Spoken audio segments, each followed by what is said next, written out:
मेरे साथ स्वामी अविमुक्तेश्वरानंद जी के मीडिया सलाहकार हैं शंकराचार्य जी के करीब 23 साल संजय पांडे जी।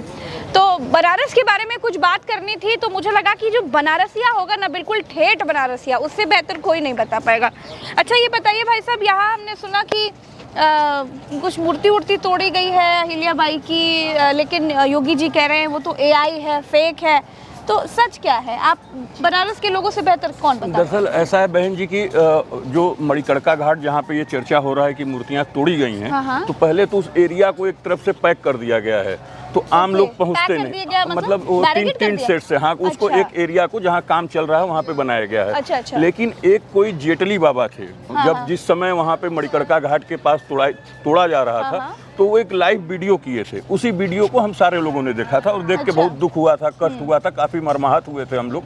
तो उसमें दिखाया गया था कि जो मतलब वो बता रहे थे कि इसके नीचे शिवलिंग दबा हुआ है, अहिल्या भाई होलकर का मूर्ति टूटा हुआ है, और भी मूर्तियां जो भी वहाँ पे, वो तो तीर्थ है ना, तो वहाँ पे तो जो भी है स्वाभाविक है, बहुत विशिष्ट, वहाँ पे जो भी वहाँ पे स्थान रखने वाले चीजों को ही मतलब स्थान दिया जाता है, जो भी जिनका शास्त्रों में पुराणों में जिसका वर्णन है, ऐसे ही वहाँ पे सभी मूर्ति और सब कुछ मौजूद थे, तो उनको तोड़ा गया था। अच्छा। और उसको बाद में मोदी जी ने, योगी जी ने बताया कि ये AI से निर्मित है।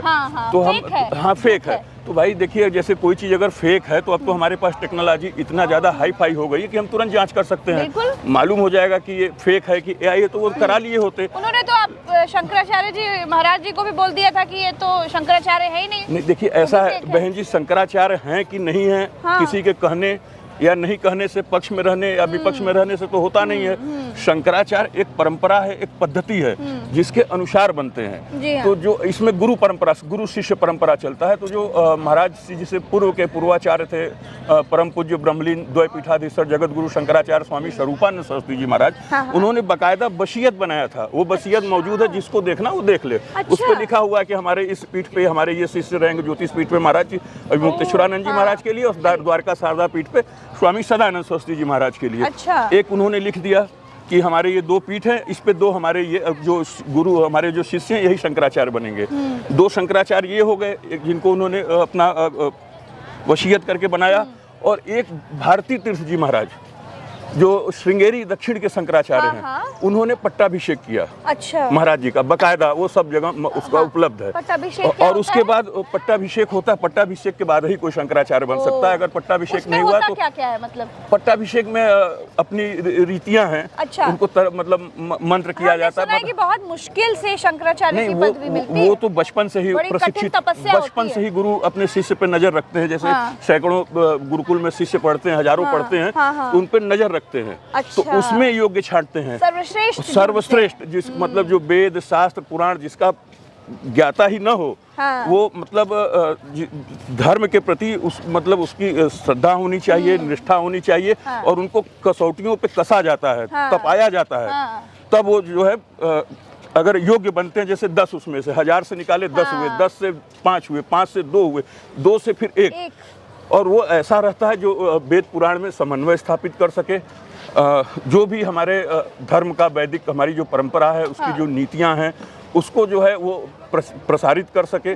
और जो भी अगर किसी के मन में कोई शंका है, निवारण है किसी भी धर्म संबंधित, उसका जी गुरु सबसे जरूरी है। तो शंकराचार्य जी का महत्व तो हर कोई जानता है, लेकिन ये बताइए संजय पांडे जी कि जिस तरह से हो रहा है वाराणसी में, ये पहली बार हुआ जब शंकराचार्य जी बिना गंगा स्नान किए रुष्ट होकर के वापस लौट गए प्रयागराज से।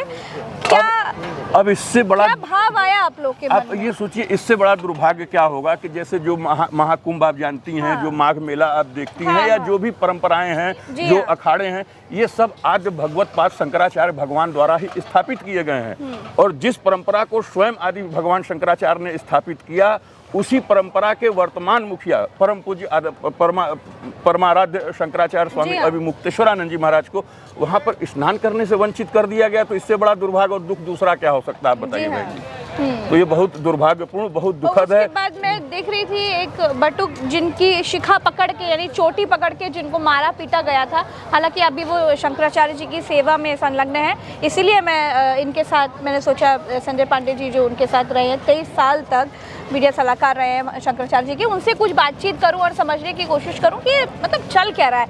मतलब एक बात बताइएगा कि जिस तरीके से बटुकों को पीटा गया, शिखा पकड़ कर पीटी गई, ये तो मतलब अपमान की अपमान तो अपमान क्रूरता है बहन जी। हाँ, आपको एक छोटी सी बात बताएं, हमारा खुद का बच्चा, मैं उसके साथ कुछ भी करूं, कोई मुझसे आके प्रश्न करने वाला नहीं है। एक बार उसको हम एक झापड़ मार दिए थे और रोने लगा, फिर हमको ऐसा हमारे मन में वेदना उत्पन्न हुई कि उसके बाद उसको हम कहीं नहीं, कभी आज तक उसको एक शब्द नहीं डांटे। वो अपने सब रास्ता गुरु जी की कृपा से पकड़ के सही स्थान पर है। तो जो बच्चे हैं, कोमल फूल कहा जाता है बच्चों को, उनको चोटी पकड़ जैसे कपड़ा धोया जाता है। आपने देखा होगा वीडियो, बुजुर्ग 90 साल के बुजुर्ग जिनको जूते से कुचला गया, वो तो बोले मैं मरने से बच गया। महिलाएं, सन्यासी। और शंकराचार्य जी ने भी कहा कि मेरी हत्या का महाराज जी कह रहे थे कि उनका जो पालकी था उससे बार बार उतारने का प्रयास कर रहे थे। और महाराज जी का लोग कह रहे हैं कि जब अमित शाह, मोदी और इतने सब लोग पालकी छोड़ के जाके दर्शन कर सकते हैं तो महाराज जी भी चले जाते हैं। महाराज जी यहाँ देखिए, बात पालकी की नहीं थी, यहाँ पे बात प्रतिष्ठा की थी। जब मुगलों ने संगम तट को घेर दिया था और वहाँ कोई स्नान नहीं करने जाता था, तो उस समय भगवान शंकराचार्य को पेशवा जो उस समय के थे, उन्होंने प्रार्थना किया और महाराज जी साथ में उनके आए और पहले स्नान महाराज जी ने, उस समय 200-300 वर्ष पहले पालकी गई थी पेशवा लेकर, पेशवा की सेना गई थी, मुगल भाग गए थे वहां से, मुगल अपना सब कुछ छोड़ के भाग गए थे और शंकराचार्य जी की पालकी गई और वहां पे स्नान हुआ। बात पालकी की नहीं थी, प्रतिष्ठा की थी। और आपको जानकारी नहीं होगा, महाराज जी ने कहा था, जैसे ये नाव आप देख रही है, बस इतनी दूरी कि जो आप यहाँ पे हमको रोक रहे हैं, हमारी पालकी वहां तक जाने दीजिए, उसके बाद हम उतर के चले जाएंगे पैदल। ऐसा नहीं कि महाराज जी पैदल नहीं चल सकते। जब काशी कॉरिडोर के नाम पे मंदिर टूटे थे तो नंगे पांव 700 किलोमीटर इस काशी के परिधि का परिक्रमा किए थे। सुन लीजिए, उसका भी बता दें। और वो नंगे पांव चलते थे, धूप था, जो सड़क पे अलकतरा जो लगा रहता, जो पिघल जाता था, वो इसमें चिपक जाते थे। इतने बड़े बड़े छाले महाराज जी को उत्पन्न होते थे, फिर फूट जाते थे। फिर लोग प्रार्थना करते थे कि महाराज जी अब रोक दीजिए, बस करिए, बहुत हो गया। जब 100-200 किलोमीटर हुआ था, लेकिन महाराज जी अपने संकल्प के पक्के हैं, चाहे कुछ भी हो जाए, जो कहते हैं वही करते हैं। तो जब छाले फूट जाते थे, चलते थे, फिर छाले उत्पन्न होते थे, फिर फूट जाते थे, फिर भी वो चलते रहते थे। क्यों चलते थे, आप ये पूछना चाहेंगे बहन जी? सिर्फ सनातन को, सनातन के लिए नहीं। जो मंदिर टूट रहे हैं उसका दैवी प्रकोप होता है, हर पाप का ताप होता है। अगर देवताओं के मंदिर को तोड़ रहे हैं तो उसका प्रकोप होता है। अच्छा। तो उसमें तो जो दोषी लोग थे उनको सजा मिले, उसकी कोई बात नहीं, लेकिन निर्दोष काशी वासियों को इसका ताप न झेलना पड़े, इसके लिए महाराज जी एक मंदिर में गए थे पूरे काशी के और प्रार्थना किए थे कि क्षमा करें, निर्दोषों के ऊपर अपना ताप जो है, अपना प्रकोप जो है, आप लोग न बरसाएं। बिल्कुल। और उस समय उसके बावजूद कोरोना आया था, क्योंकि ये बाबा विश्वनाथ हैं। ऐसा नहीं आप सोच रहे हैं कि एक शिवलिंग है, एक स्थान है तो मूर्खता है। ये पूरे विश्व के नाथ विश्वनाथ यहाँ विराजते हैं। उनके स्थान पे जब इस तरह का किया गया तो कोरोना आया, लाखों लोग, करोड़ों लोग मर गए। बहन जी आपके पास डाटा होगा, हम एकदम कंफर्म नहीं बता सकते। करोड़ों लोग बताते हैं कि मर गए कोरोना में, और अभी उसका दुष्परिणाम जो है कोरोना का और वैक्सीन का अभी तक लोगों के सामने आ रहा है। तो ये हम लोग मानते हैं कि ये अभी क्या लग रहा है आपको कि ये सब जो हो रहा है, ये सब मतलब कहाँ तक और जाएगा? ऐसा लग रहा है कि पता नहीं कौन सी पर्सनल दुश्मनी निकालने की कोशिश की जा रही है। सरकार क्या कर रही है? ये जो हो रहा है ये कल्पना से परे है। जैसे हम यहाँ चल रहे हैं, हमको मालूम है कि यहाँ हमको ठोकर लग जाएगा तो हम बचाओ, लेकिन हमको मालूम ही नहीं है और सोच भी नहीं सकते हैं ना, मखमल पे चल रहे हैं कि हम गिरेंगे और हमें चोट लगेगा। तो उसी प्रकार जो शासन है, सत्ता है, वो घोषित किया जाता है। नहीं, ये आप तो अच्छा जानती हैं कि हिंदुओं का है। हिंदू हृदय सम्राट, उसमें मंदिर तोड़ दिया गया। काशी का 150 करीब मंदिर तोड़ा गया और अभी भी 150 शिवलिंग वहाँ लंका थाने में रखा हुआ है, जो नरिया पे यहाँ से पता नहीं क्या सच्चाई था। दाल मंडी तोड़ी जा रही है। हिंदू हृदय सम्राट की बात करते हैं भाई, वहाँ सिर्फ मुसलमान ही थोड़ी रहते हैं, वहाँ तो हिंदू भी रहते हैं। हिंदुओं का घर भी टूट रहा है, हिंदुओं की दुकानें भी टूट रही हैं, हिंदुओं की रोजी रोटी भी छिन रही है, उनके परिवार के भविष्य पर भी संकट है। तो इस पर क्या कहेंगे आप? इस पर कैसे हिंदू ये हम देखिए, हम लोग जैसे कुछ भी, अगर हम लोग सनातन धर्मी हैं, हम लोग को भगवान शंकर से डायरेक्ट हमारी कोई बातचीत नहीं होती है। शंकरम शंकराचार्यम, सचल शिव माने जाते हैं भगवान शंकराचार्य। उन्होंने जो कह दिया वो पत्थर की लकीर है। अगर हम सनातन धर्मी हैं, अगर धर्म को हम जानते हैं, अगर रंच मात्र भी मेरी निष्ठा है सनातन धर्म के अंदर, तो भगवान शंकराचार्य का जो भी आदेश है वो अकाट्य है। तो शंकराचार्य जी भगवान जब काशी में मंदिर टूट रहे थे, गलियों गलियों घूमे, गांव गांव गए, हर घर गए, हर मंदिर गए, सबको गुहार लगाए। किसी ने साथ में, काशी वासी बहन जी, हम आपको बता रहे, दूर की बात, बुरा बोलते थे, गाली देते थे महाराज जी को कि ये हर हर मोदी का नारा, हर हर मोदी का नारा लगाते थे। आप ये बताइए, हर हर मोदी का नारा क्यों लगाया जाता है, आपको मालूम है? क्योंकि जो भी मनुष्य है वो त्रिताप से वो जलता है, दैहिक, दैविक, भौतिक। तो जो भगवान का जो त्रिशूल है वो ताप, उससे ताप हर लेते हैं। तो वो लोग कहते हैं भगवान मैं आपके शरणागत हूँ और मेरे त्रिताप को आप हरने का कृपा करें, और हर हर महादेव करते हैं। तो क्या मोदी त्रिताप हर लेंगे? वो तो अपना हर ही नहीं सकते, दूसरे का क्या हरेंगे? तो धर्म को मजाक बना दिया इन अनभक्तों ने बहन जी। अच्छा, इस केदार घाट के बारे में जरा यहाँ की कुछ महत्वपूर्ण बातें बता दीजिए बहन जी। काशी जो है, पहले मैं बता दूं कि महाराज जी का जो ये देखिए मठ है, ये जो है, अभी कुछ दिन पूर्व शंकराचार्य जी महाराज ने ये शंकराचार्य घाट का लोकार्पण किया है। अब ये घाट शंकराचार्य घाट के नाम से जाना जाएगा। बगल में यहाँ पे हरिश्चंद्र घाट है, आपने दिखाया। ये देखिए, ये करपात्री जी का ये घाट है, और ये बगल में केदार गौरी केदारेश्वर मंदिर है, जो बहुत प्रसिद्ध है। और जैसे दक्षिण भारत वगैरह से लोग आते हैं तो बाबा विश्वनाथ के यहाँ बाद में जाते हैं, पहले यहाँ पे आते हैं। तो स्वयंभू मंदिर केदार घाट के बारे में कुछ? हाँ, वही बता रहे हैं बहन जी। जैसे देखिए, काशी का पहले समझ लीजिए। काशी जो है यहाँ का कण-कण शंकर है, लेकिन काशी के प्रताप से 5 किलोमीटर की परिधि और बाहर जाएंगी तो वो भी काशी माना जाता है। ठीक है, काशी का और कण-कण शंकर है तो बड़ा महत्व है, उसके बारे में क्या वर्णन करें, पहली बात। दूसरी बात, काशी में भी वरुणा 80 और वरुणा के मध्य में उत्तम पंचकोश माना जाता है। यहाँ पे देवतागण, अमरगण भी अपने शरीर का या जो भी उनका सूक्ष्म शरीर का त्याग करना चाहते हैं। इतना बड़ा महत्व है 80 और वरुणा के बीच में। 80 और वाराणसी जिससे बना ठीक है। और उसमें भी काशी में 3 खंड हैं। अच्छा। विश्वेश्वर, ओमकारेश्वर, केदारेश्वर। तो जैसे आप काशी में सुनती होंगी कि कोई भी मरता है तो उसको मोक्ष की प्राप्ति होती है। ठीक है, काशी में आप कहीं भी जब जीव अपना देह त्याग करता है तो भगवान शंकर उसके दाहिने कान में तारक मंत्र का उपदेश देते हैं। अच्छा। जिसके पश्चात वो मोक्ष की प्राप्ति कर जाता है। लेकिन ऐसा नहीं कि सीधे, यहाँ भी नियम जानना जरूरी है।